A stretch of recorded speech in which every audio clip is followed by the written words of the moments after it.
अरे बाबू, ये मुंह और मूंग की दाल तुम्हारे काका जी ने भी देखा था खेत में तीसरी फसल का जमाना। अगर सरकार नहीं मानी तो हम देश के कृषि मंत्री के घर के सामने कंधे पर मूंग की बोरी लेकर, चक्की लेकर इनकी छाती पर मूंग डालेंगे कि मूंग खरीदो। मध्य प्रदेश में पिछले कई दिनों से मूंग फसल की खरीद का चल रहा विवाद आखिरकार खत्म हो गया है। राज्य की मोहन यादव सरकार ने मूंग खरीद को हरी झंडी दे दी है। इसी बीच अब सीएम मोहन यादव का एक बयान सामने आया है, जिसमें वे कांग्रेस पर जमकर हमला बोल रहे हैं।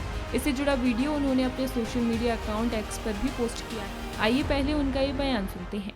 आज कितना आश्चर्य लगता है, कांग्रेस के लोग के वो हमने मांग करी तो मूंग खरीद लिए, नहीं तो मूंग खरीदते ही नहीं। अरे बाबू, ये मुंह और मूंग की दाल तुम्हारे काका जी ने भी देखा था खेत में तीसरी फसल का जमाना। अपने बाप दादाओं के पाप की माफी मांग लो, ये कांग्रेस का ही पाप था। 2 फसल तो छोड़ो, 1 फसल के लाले पड़ते थे, लेकिन ये भाजपा की सरकार है। 1 फसल धुआंधार, दूसरी फसल किसान मालामाल और तीसरी फसल धुआंधार। ये वर्तमान का समय चल रहा है।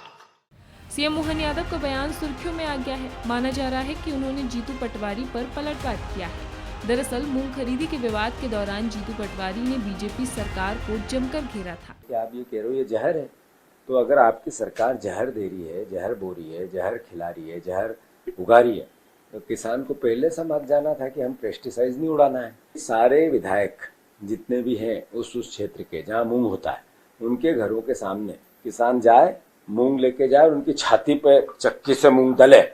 ये ऐसी यात्राएं जो कल हमने किसान अधिकार यात्राएं निकाली, इसका कार्यक्रम हम जारी करेंगे। और फिर आखिरी में अगर सरकार नहीं मानी तो हम देश के कृषि मंत्री के घर के सामने कंधे पर मूंग की बोरी लेकर, चक्की लेकर इनकी छाती पे मूंग डालेंगे कि मूंग खरीदो। बता दें कि ग्रीष्मकालीन मूंग और उड़द की फसल को समर्थन मूल्य पर बेचने के लिए पंजीयन की प्रक्रिया 19 जून से शुरू हो गई है। सरकार के इस फैसले के बाद जीतू पटवारी ने उनकी सराहना भी की थी।